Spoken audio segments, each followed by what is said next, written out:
Hello students, welcome to mathematics by Shivi. आज हम discuss करने वाले हैं रिलेशन एंड फंक्शंस पार्ट 2 के ऊपर।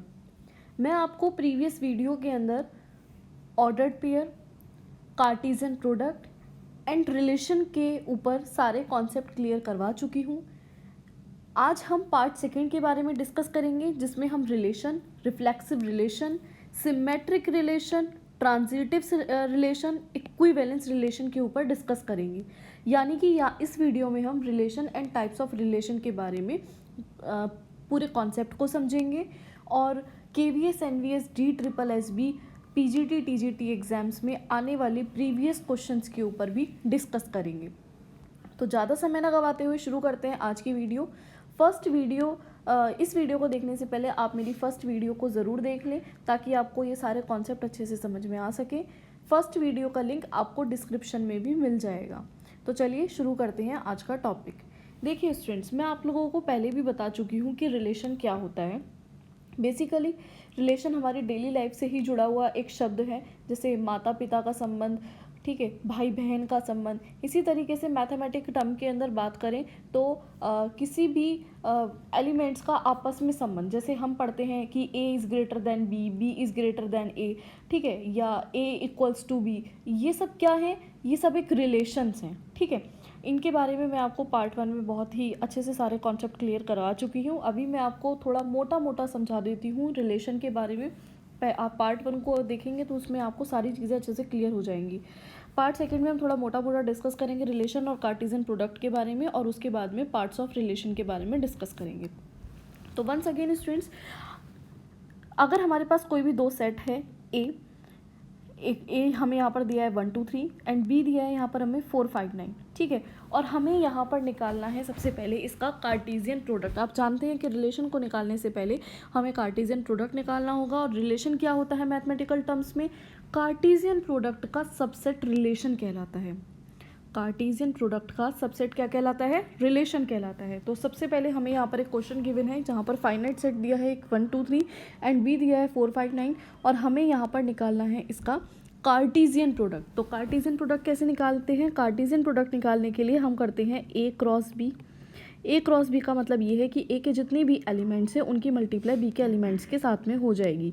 सो यहाँ पर आ जाएगा आपके पास में 1 4 1 5 1 9 2 4 2 5 2 9 3 4 3 5 एंड 3 9। ये सारे के सारे जो एलिमेंट्स एक प्रॉपर एक ऑर्डर्ड पेयर में लिखे जाएंगे, और ये जितने भी एलिमेंट्स हैं इनके बीच में कॉमा लगाया जाएगा। तो ये हो गया इसका कार्टेशियन प्रोडक्ट।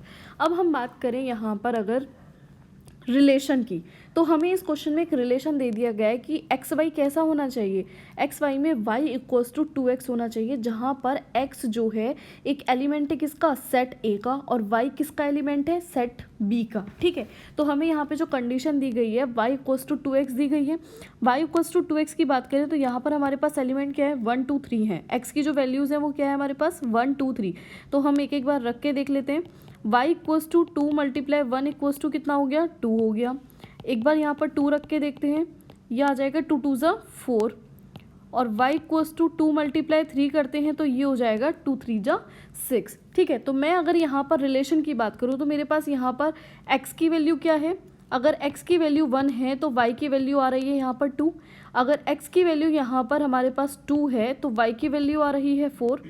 x की वैल्यू अगर यहाँ पर हमने 3 ली है तो यहाँ पर y की वैल्यू क्या आई है हमारे पास में? 6 आई है, ठीक है। तो अब आप ये देखिए कि यहाँ पर कोई रिलेशन ऐसा बन रहा है क्या सेट A और सेट B के अंदर? 1 एंड 2, 1 का 2 के साथ में रिलेशन नहीं बन रहा है, 2 का 4 के साथ रिलेशन, यस 2 का 4 के साथ रिलेशन बन रहा है। 3 एंड 6, 3 का 6 के साथ भी कोई रिलेशन नहीं बन रहा है। तो अगर मैं यहाँ पर बात करूँ कि हमारे पास यहाँ पे टोटल पेयर कितने मिलते हैं, हमारे पास यहाँ पर रिलेशन में सिर्फ एक पेयर मिलेगा, और वो पेयर क्या होगा? 2 और 4 का। यहाँ पर केवल एक ही कंडीशन सेटिस्फाई हो रही है, कौन सी? 2 की 4 के साथ में। जब x की वैल्यू 2 आ रही है तो y की वैल्यू क्या आ रही है आपको? हमारे पास 4 आ रही है। तो इसीलिए हम कह सकते हैं कि इस डायग्राम के थ्रू, इस डायग्राम को हम क्या बोलते हैं? इस डायग्राम को हम बोलते हैं पिक्टोरियल और एरो डायग्राम, पिक्टोरियल और एरो डायग्राम के थ्रू भी आप इस कॉन्सेप्ट को समझ सकते हैं, और बाकी मैंने आपको यहाँ पर भी सॉल्व करके दिखा दिया है। तो आर की वैल्यू हमारे पास यहाँ पर मिली है 2 और 4। अभी मैंने आपसे कहा कि कार्टेशियन प्रोडक्ट जो होता है वो सबसेट होता है किसका, रिलेशन का। कार्टेशियन प्रोडक्ट का जो सबसेट होता है वो क्या होता है, रिलेशन कहलाता है, ठीक है। तो यहाँ पर कार्टेशियन प्रोडक्ट की रिलेशन की अगर हम बात करें तो रिलेशन की वैल्यू क्या आई है, यहाँ पे 2 और 4 आई है, ठीक है। और रिलेशन क्या होता है, ये सबसेट होता है किसका, कार्टेशियन प्रोडक्ट का। तो देखिए यहाँ पे 2 4 जरूर मिलेगा आपको, ये रहा 2 4।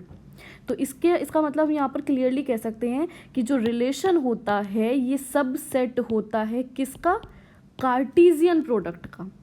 इस तरह से हम किसी भी सेट का कार्टेशियन प्रोडक्ट और रिलेशन फाइंड आउट कर लेते हैं। ये कॉन्सेप्ट मैं आपको प्रीवियस वीडियो में बहुत ही क्लियरली समझा चुकी हूँ। इस पर बेस्ड बहुत सारे questions, examples, previous year question भी करवा चुकी हूँ। आप इस कॉन्सेप्ट को बेहतरली समझने के लिए पार्ट 1 को ज़रूर देखें स्टूडेंट्स। आज बात करेंगे हम पार्ट 2 में टाइप्स ऑफ रिलेशंस की। देखिए टाइप्स ऑफ रिलेशंस में क्या होता है बेटा, जो आपके रिलेशन हैं ये 4 तरीके के होते हैं। First is reflexive relation, second symmetric relation, third is transitive relation and fourth is equivalence relation. अब इन चारों रिलेशन के अंदर डिफरेंस क्या है, आज हम उसके ऊपर डिस्कस करेंगे। इससे पहले मैं आपको यहाँ पर एक चीज़ और बता देती हूँ, डोमेन, रेंज और कोडोमेन। हालांकि उसके बारे में भी मैंने आपको कल डिस्कस कर दिया था। देखिए ये जो डोमेन होता है ना, 3 चीज़ें होती हैं हमारे पास। एक होता है डोमेन, एक होता है हमारे पास में रेंज, और एक होता है हमारे पास कोडोमेन। क्लियर। अगर मैं यहाँ पर डोमेन की बात करूँ तो डोमेन क्या होता है, डोमेन होता है set of first element all ordered pairs belonging to R, ठीक है। यानी कि किसी भी सेट का जो फर्स्ट एलिमेंट होता है, किसी भी सेट का first element all ordered pair is called domain, है ना। और किसी भी सेट का जो सेकंड एलिमेंट होता है उसको क्या बोलते हैं, रेंज बोलते हैं। यानी कि मैं यहाँ पर कह सकती हूँ कि R equals to A B belongs to R। और अगर हम रेंज की बात करें तो रेंज क्या होता है, सेकंड एलिमेंट या लास्ट एलिमेंट जो होता है वो आपका रेंज कहलाता है। तो हम यहाँ पर कह सकते हैं कि set of first elements all ordered pairs belonging to R is called domain, and set of second element of all ordered pairs belonging to R is called range.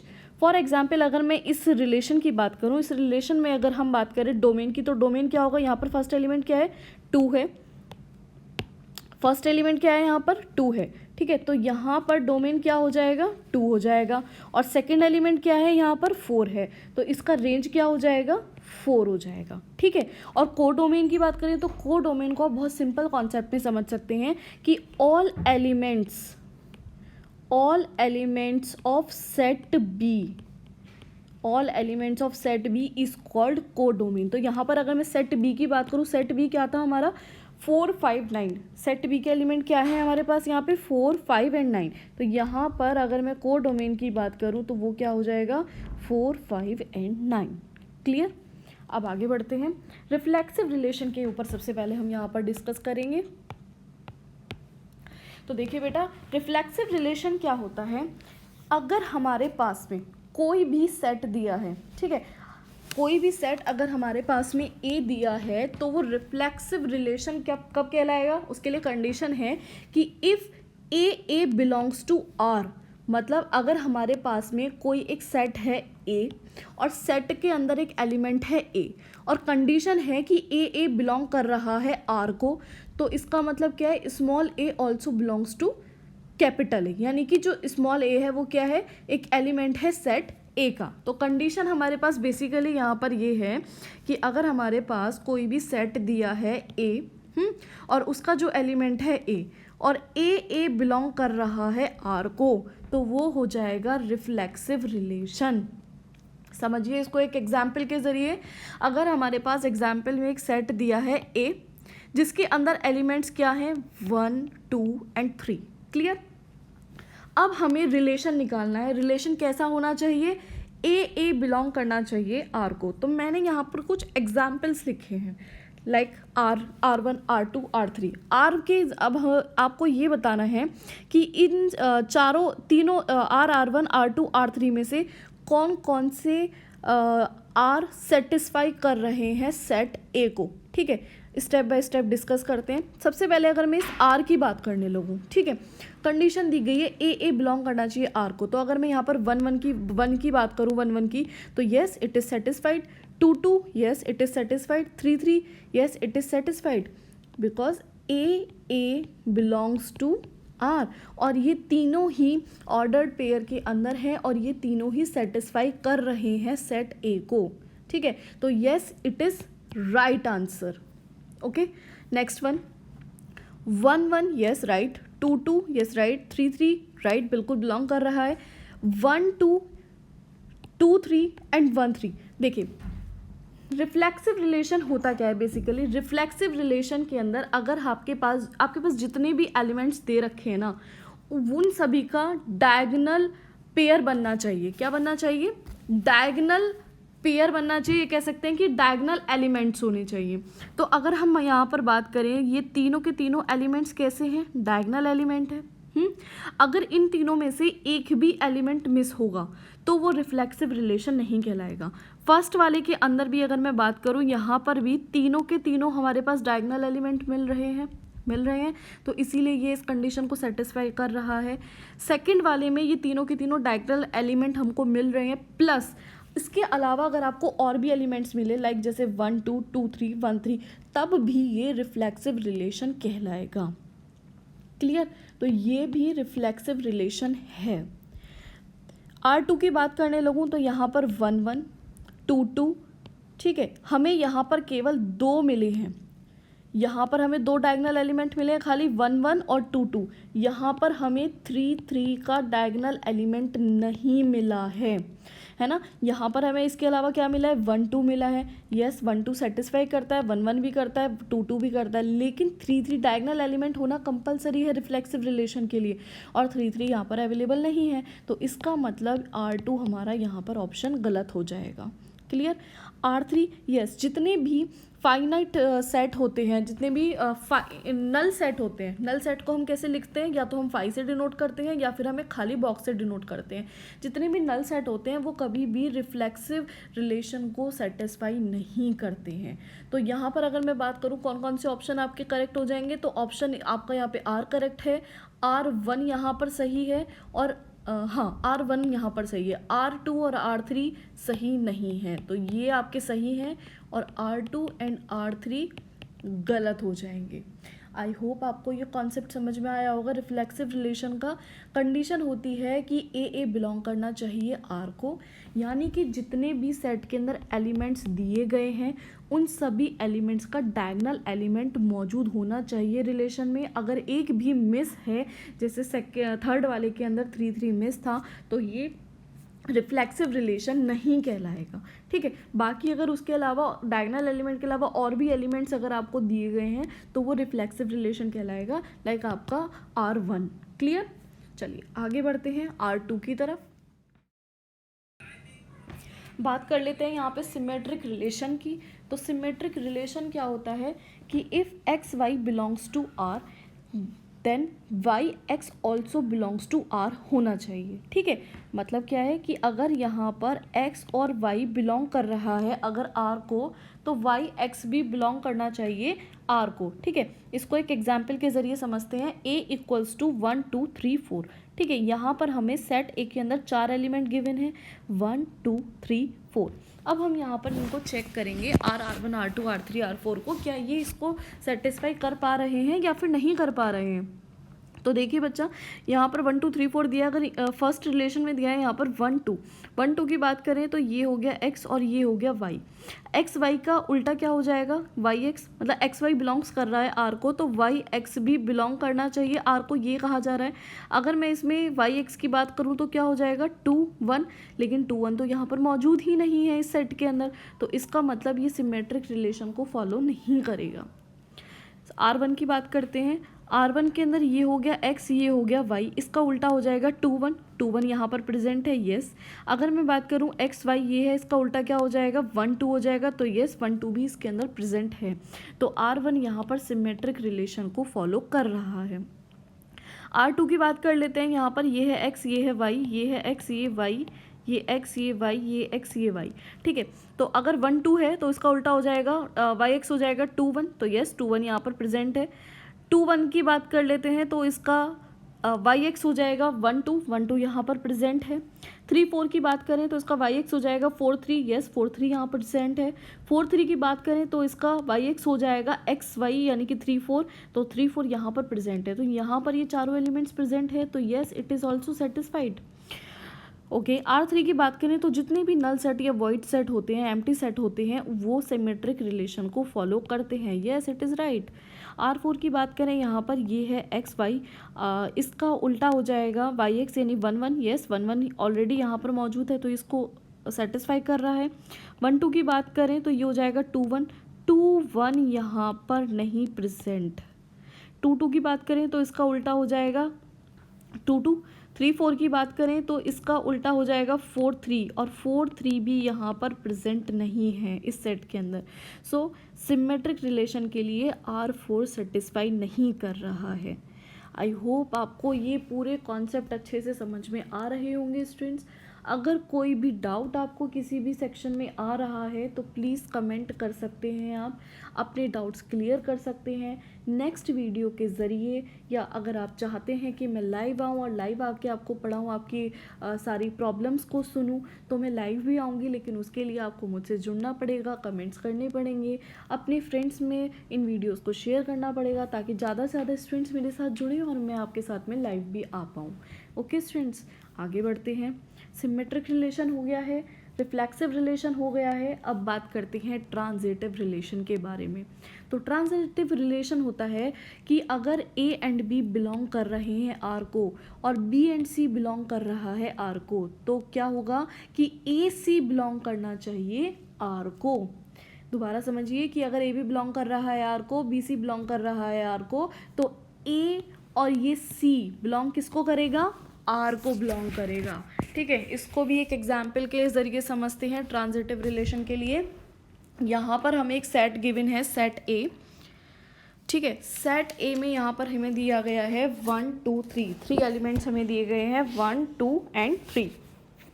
R की बात करें, R दिया है यहाँ पर 1 2 2 1 1 1। तो चेक करते हैं यहाँ पे क्या कहा गया है कि A भी बिलोंग कर रहा है अगर R को, ठीक है, अगर ए बी बिलोंग कर रहा है आर को और बी सी बिलोंग कर रहा है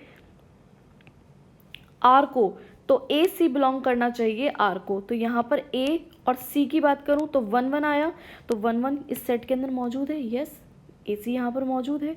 ओके, कंपेयर करते हैं अब यहाँ पर हम 2 1 1 को 1 1 के साथ में, तो ये हो जाएगा ए बी और ये हो जाएगा बी सी।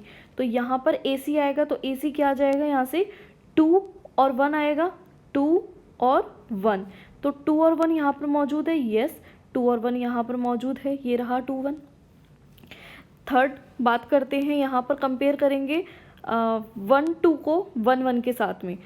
मैं आपको नीचे सॉल्व करके दिखा देती हूँ। और जब हम यहाँ पर कंपेयर कर रहे हैं 1 2 को 1 1 के साथ में, तो ये हो जाएगा ए बी, ये हो जाएगा बी सी, ठीक है। तो आंसर आ जाएगा ए सी, यानी कि 1 और 1 1 1 यहाँ पर मौजूद है, यस 1 1 भी यहाँ पर मौजूद है। अब किसी को कंपेयर करना बाकी है, कंपेयर करते हैं यहाँ पर हम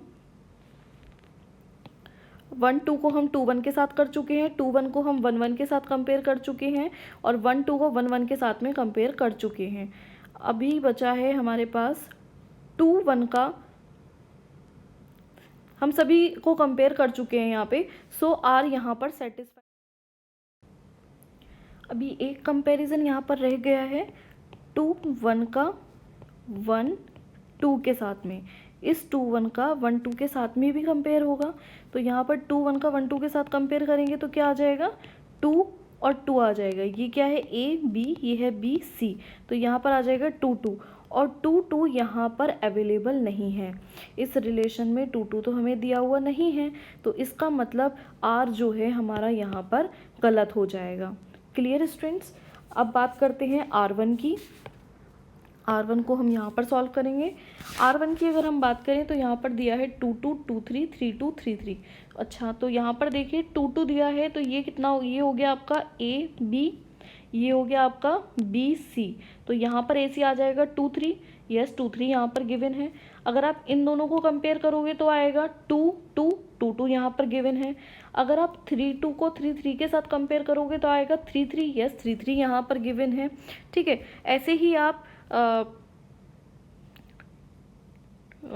2 2 को कंपेयर कीजिए, सॉरी 3 3 को कंपेयर कीजिए। अब आप 2 3 के साथ में 2 3 का कंपैरिजन कीजिए, इस 2 3 का कंपैरिजन कीजिए अब आप 3 3 के साथ में, तो क्या आ जाएगा आपके पास में 2 3 आ जाएगा। तो यस, 2 3 यहाँ पर अवेलेबल है। अब 2 3 का कंपैरिजन कीजिए आप, 3 2 का कंपैरिजन कीजिए आप 3 3 के साथ में, तो ये आ जाएगा 3 3। तो इसका मतलब R1 में जितने भी हमें ऑर्डर्ड पेयर गिवन हैं ये सभी के सभी सेटिस्फाई कर रहे हैं। सो R1 ऑप्शन इज राइट। तो इस तरह से आप reflexive relation, symmetric relation and transitive relation को फाइंड आउट कर सकते हैं। आगे बढ़ते हैं। नेक्स्ट एंड लास्ट हम बात करते हैं इक्विवेलेंस रिलेशन के बारे में। तो मैंने आपको रिफ्लेक्सिव बता दिया, सिमेट्रिक बता दिया, ट्रांजिटिव बता दिया। अगर कोई भी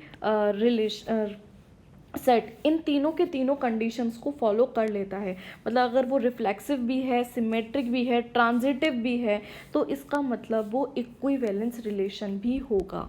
ठीक है, तो वो इक्विवेलेंस रिलेशन भी होगा। तो इक्विवेलेंस रिलेशन को एक एग्जाम्पल के ज़रिए समझते हैं। यहाँ पर आपके पास दिया है A = 5 6 7। ठीक है, आपके पास सेट A गिवन है जिसके एलिमेंट है यहाँ पर क्या, 5 6 7।